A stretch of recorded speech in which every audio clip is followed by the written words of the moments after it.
Olá, pessoal, tudo bem? Hoje nós vamos resolver um exercício sobre a operação de moagem. O exercício diz o seguinte: o britamento da hematita está sendo realizado a úmido numa indústria com um britador intermediário de cilindros lisos. Na operação atual, 1/4 de HP é consumido para acionar o britador vazio, e no total, 14 HP é consumido para fragmentar 6,4 toneladas por hora de minério, desde um diâmetro médio de 3 milímetros a 1 milímetro. Faça uma estimativa do consumo de energia a ser esperado depois de um ajuste no espaçamento entre os cilindros, de modo a reduzir o diâmetro final pela metade. Compare o valor da energia obtido pelas leis de Kik, Hitching e Bond e diga qual das correlações tem melhor representatividade da situação real nesse caso. Então, o que nós vamos ter que fazer nesse exercício? Nesse exercício, ele nos dá o valor de energia gasto, né, atualmente, para produzir o diâmetro inicial da partícula é 3 milímetros e o final é 1 milímetro. E a capacidade aqui de produção é 6, toneladas por hora de minério. Só que, depois de um ajuste no britador, espera-se que o diâmetro final da partícula caia pela metade, ou seja, o diâmetro inicial continua 3 milímetros, mas o final vai ser 0,5 milímetros. Então, para a gente calcular esse novo valor de energia, de consumo de energia, nós vamos ter que relacionar essas leis, né? Cada uma dessas leis. Relacionar a situação atual, né? Que está sendo realizado, esse britamento, com a situação futura depois desse ajuste. E como que nós vamos fazer isso? Nós vamos fazer a razão entre o trabalho na primeira situação pelo trabalho na segunda situação. Aí nós vamos ter que W1 sobre W2.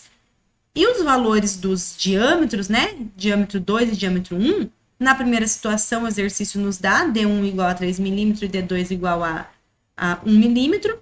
E na segunda situação, D1 continua sendo 3 milímetros, mas D2 vai ser 0,5 milímetros. A única coisa que nós temos que nos atentar aqui, ao substituir o valor de trabalho, nós vamos ter que colocar do trabalho 1, né? Nós vamos ter que descontar do valor de 14 HP, vamos descontar o valor de 25 HP, que é só para o acionamento do moinho. Então, nós queremos saber o trabalho realmente utilizado no processo de moagem. E quando nós fizermos essa relação, essa razão W1 por W2, esses parâmetros capacidade K, a razão deles vai dar 1, né? Porque eles vão continuar tendo o mesmo valor no processo 1 e no processo 2, porque só sofreu uma alteração, o sólido continua sendo o mesmo, então o parâmetro de K vai ser o mesmo. A capacidade que nós queremos da moagem é a mesma. A única coisa que nós alteramos é o valor do diâmetro de saída do processo de moagem. Então, fazendo essa razão da situação 1 pela situação 2, nós conseguimos isolar o trabalho de 2 e calcular esse valor. Então, aqui, só para ficar claro, né? Quando a gente for colocar lá o valor do trabalho 1, certo? Trabalho 1, quem que vai ser trabalho 1? Vai ser o 1/4 de HP, que é 0,25, né? Então, o 14 HP menos 0,25 HP. Isso que é o trabalho 1. Aí aqui o exercício pede para a gente compare o valor de energia obtido pelas leis e diga qual das correlações tem melhor representatividade no caso real. Então, o que seria o caso real? A gente tem aqui dizendo o seguinte, que o trabalho necessário para fragmentar um sólido é proporcional ao aumento de superfície produzido. Ou seja, se a gente vai diminuir pela metade a granulometria, isso significa que nós vamos estar aumentando, dobrando o valor dessa superfície, da área superficial. Então, esse trabalho, ele vai ter que ser o dobro do trabalho inicial empregado. Então, dessa forma, nós vamos dizer que o trabalho experimental, né? Vamos dizer assim, que o trabalho experimental,